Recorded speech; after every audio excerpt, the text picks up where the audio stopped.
Baik, Assalamualaikum warahmatullahi wabarakatuh. Perkenalkan, nama saya Maulida Nurul Alfa. Di sini saya akan mengajar tentang komunikasi antar BK. Sebelumnya, saya izin share ya.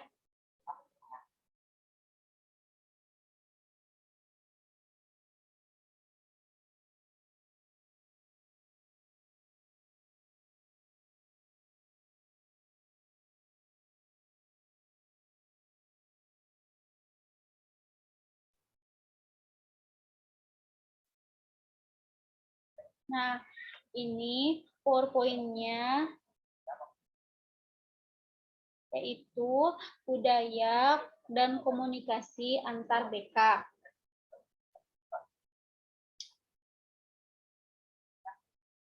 Budaya individualisme mengajarkan anggota pentingnya nilai-nilai individu seperti kekuasaan, prestasi, hedonisme, dan stimulasi. Contoh dari budaya individualisme adalah budaya yang termasuk ke negara Amerika Serikat, Australia, Inggris, Belandia, Kanada, Selandia, dan lain sebagainya. Sebuah budaya kolektivis di sisi lain mengajarkan anggota pentingnya nilai-nilai kelompok seperti kebajikan, tradisi, dan kesepakatan. Contoh budaya tersebut termasuk Guatemala, Ekuador, Panama, Venezuela, Kolombia, Indonesia, Pakistan, Cina, Costa Rica, dan Peru. Selanjutnya, pentingnya kesadaran budaya karena perubahan demografi, peningkatan kepekaan terhadap budaya, saling berketergantungan ekonomi dan politik, kemajuan teknologi dan komunikasi, dan sifat khas budaya dari komunikasi interpersonal apa yang berhasil di satu budaya belum tentu berhasil di budaya lain.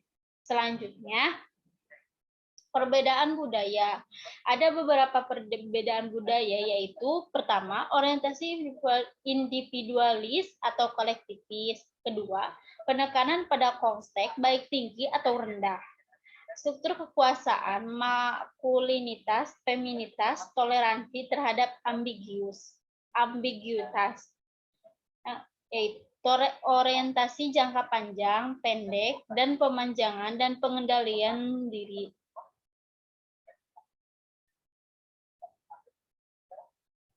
Budaya orientasi individu dan kolektif, yaitu berbeda dalam cara mereka mempromosikan pikiran dan perilaku individualis versus kolektivis. Menurut tokoh Hofstede, budaya individualis mengajarkan anggota pentingnya nilai-nilai individu seperti kekuasaan, prestasi, hedonisme, dan stimulasi. Contohnya, termasuk budaya Amerika Serikat, Australia, Inggris, Belanda, Kanada, Selandia Baru, Italia, Belgia, Denmark, dan Swedia. Salah satu perbedaan utama antara dua orientasi ini adalah sejauh mana tujuan individu atau kelompok diberikan kepentingan yang lebih besar. Tentu saja, tujuan-tujuan ini tidak eksklusif satu sama lain. Anda mungkin memiliki kecenderungan individualis dan kolektivis. Selanjutnya, budaya konteks tinggi dan budaya konteks rendah. Nah, budaya konteks tinggi dan konteks rendah. Dalam budaya konteks tinggi, yaitu banyak informasi dalam komunikasi berada dalam konteks atau dalam diri seseorang. Misalnya, informasi yang dibagikan melalui komunikasi sebelumnya, tension melalui asumsi tentang satu sama lain dan melalui pengalaman bersama. Informasi tersebut diketahui oleh semua peserta tetapi tidak secara eksplisit dinyatakan dalam verbal atau pesan verbal. Dalam budaya konteks rendah, sebagian besar informasi dinyatakan secara implisit dalam pesan verbal dalam interaksi formal akan dinyatakan dalam bentuk tertulis atau kontrak. Nah, selanjutnya teman-teman, yaitu jarak kekuasaan. Jarak kekuasaan mengacu pada bagaimana kekuasaan didistribusikan dalam masyarakat. Dalam beberapa budaya kekuasaan, yaitu terkonsentrasi di tangan segelintir orang dan ada perbedaan besar antara kekuasaan yang dipegang oleh orang-orang ini dan kekuasaan warga negara biasa. Ini disebut budaya jarak jauh. 10 negara dengan jarak kekuasaan tertinggi adalah Malaysia, Slovakia, Guatemala, Panama, Filipina, Rusia, Rumania, Serbia, Nama, Surin, dan Meksiko. Menurut tokoh Hofstede. Dalam budaya jarak kekuasaan rendah, kekuasaan lebih merata di seluruh warga. Selanjutnya ada budaya maskulin dan feminin. Budaya maskulin dan feminin terutama pentingnya untuk konsep diri adalah sikap budaya tentang peran gender. Apakah kalian tahu tentang gender? Nah, di sini yaitu bagaimana seorang pria atau wanita harus bertindak. Faktanya, klasifikasi budaya yang populer adalah dalam hal maskulinitas dan feminitas. Ketika menunjukkan orientasi budaya, istilah maskulin dan feminin tidak boleh ditafsirkan sebagai stereotip yang melanggekan tetapi mencerminkan beberapa asumsi umum yang dipegang sejumlah besar orang di seluruh dunia. Beberapa ahli teori budaya mencatat bahwa istilah yang setara adalah pencapaian dan pengasuhan, tetapi karena penelitian dilakukan di bawah istilah maskulin dan feminim, dan karena ini adalah istilah yang akan Anda gunakan untuk mencari database elektronik, kami menggunakan istilah di sini. Budaya yang sangat maskulin, harga ekspresif, kesuksesan materi, dan kekuatan. Selanjutnya,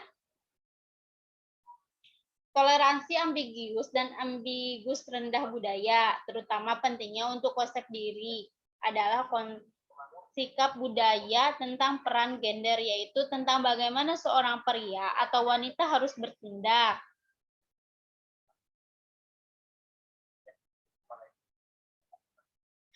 Ketika menunjukkan orientasi budaya, istilah maskulin yang tidak boleh ditafsirkan sebagai stereotip yang melenggang, tetapi mencerminkan beberapa asumsi umum yang dipegang sejumlah besar orang di seluruh dunia. Beberapa ahli teori antara mencatat istilah yang setara adalah pencapaian dan pengasuhan, tetapi karena penelitian dilakukan di bawah istilah maskulin dan feminim, dan karena ini adalah istilah yang Anda gunakan untuk mencari database elektronik, kami menggunakan istilah di sini. Budaya yang sama maskulin menghargai agresif kesusahan mereka dan kekuatan. Selanjutnya,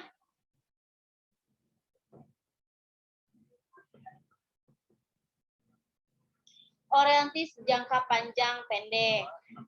Perbedaan menarik lainnya adalah perbedaan antara orientasi jangka panjang dan jangka pendek, yaitu beberapa budaya mengajarkan orientasi jangka pendek, orientasi yang mempromosikan impor sikap imbalan masa depan. Anggota budaya ini lebih cenderung menabung untuk masa depan dan mempersiapkan masa depan secara akademis.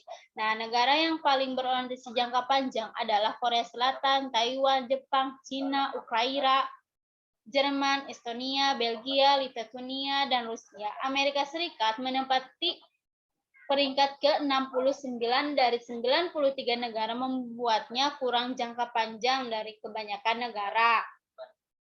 Nah, ini ideologi dan pengekangan, yaitu budaya yang tinggi dalam pemanjaan, menekankan pemuasan keinginan mereka, fokus untuk bersenang-senang dan menikmati hidup.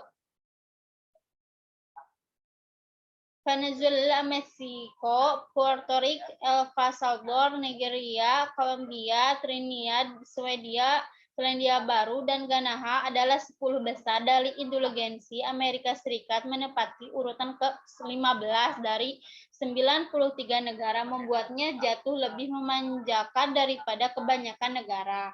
Budaya ini memiliki lebih banyak orang yang bahagia, yang bergantung pada dua faktor, yaitu kontrol hidup. Ini adalah perasaan bahwa Anda dapat melakukan sesuka Anda atau ketidaknya sampai tingkatan yang signifikan bahwa Anda memiliki kebiasaan memilih untuk melakukan atau tidak melakukan apa yang Anda inginkan. Yang kedua yaitu santai. Santai ini adalah perasaan bahwa Anda memiliki waktu luang untuk melakukan apa yang menurut Anda menyenanginya.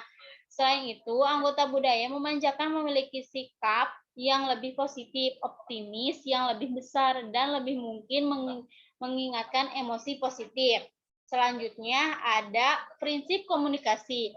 Beberapa prinsip komunikasi antar pribadi yaitu komunikasi antar budaya mengacu pada komunikasi antar orang-orang yang memiliki keyakinan budaya, nilai, atau cara berperilaku yang berbeda-beda.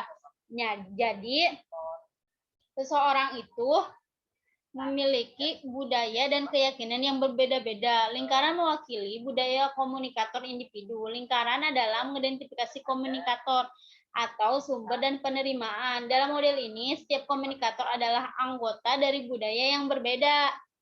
Selanjutnya ada mendidik diri sendiri. Nah, kalian sudahkah mendidik diri kita sendiri ke jalur yang lebih baik?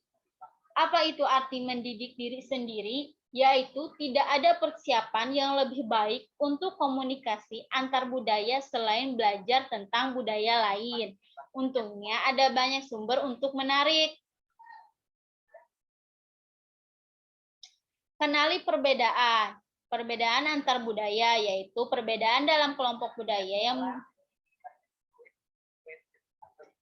Perbedaan dalam kelompok budaya yang berbeda dalam setiap kelompok budaya ada perbedaan besar dan penting. Kedua, perbedaan makna. Makna tidak ada dalam kata-kata tetapi pada orang-orang. Tiga, perbedaan dialek atau aksen. Dialek adalah variasi dalam suatu bahasa, terutama dalam tata bahasa semantik. Yang keempat adalah stereotip, terutama ketika beroperasi di bawah tingkat kesadaran dapat diciptakan masalah komunikasi. Nah, untuk kurangi etnosentrisme Anda. Etnosisme adalah kecenderungan untuk melihat orang lain dan perilaku mereka melalui filter budaya Anda sendiri. Seringkali sebagai distorsi perilaku Anda sendiri, ini adalah kecenderungan untuk mengevaluasi nilai keyakinan dan perilaku budaya Anda sendiri sebagai superior dan budaya lain sebagai inferior, bukan berbeda. Ini sering membuat Anda melihat budaya Anda sendiri lebih positif, logis, dan alami dari budaya lain. Selanjutnya, kenali kejutan budaya, yaitu guncangan budaya. Adalah reaksi psikologis yang Anda alami ketika Anda berada dalam budaya yang sangat berbeda dari budaya Anda sendiri, menurut tokoh Ward Basham. Guncangan budaya adalah hal yang wajar kebanyakan orang mengalami ketika memasuki budaya baru dan budaya yang berbeda. Nah, yang ke-18, di antara cara yang direkomendasikan untuk melolong kejutan budaya yang tak terhindar adalah pertama, membiasakan diri dengan negara tuan rumah, yang kedua, membentuk jaringan pertemanan untuk membantu Anda menyesuaikan diri, yang ketiga, berinteraksi dengan anggota budaya dan tuan rumah Anda, dan yang keempat, terbuka untuk mencari bantuan profesional dalam menyesuaikan diri dengan masalah budaya. Terakhir, sesuai komunikasi Anda. Komunikasi antar budaya, pada kenyataannya semua komunikasi antar pribadi terjadi hanya sejauh seorang dapat memahami arti kata-kata isyarat nonverbal orang lain, yaitu hanya sejauh dua individu berbagi sistem simbol yang sama, karena tidak ada dua orang yang berbagi sistem makna simbol yang identik. Setiap orang perlu menyesuaikan diri dalam semua interaksi antar pribadi, tetapi khususnya mungkin dalam interaksi antar budaya. Sekian dari penjelasan saya untuk kalian. Mohon maaf bila ada kekurangan baik dalam kata-kata maupun dari perilaku. Billahi taufiq wal hidayah. Wassalamualaikum warahmatullahi wabarakatuh.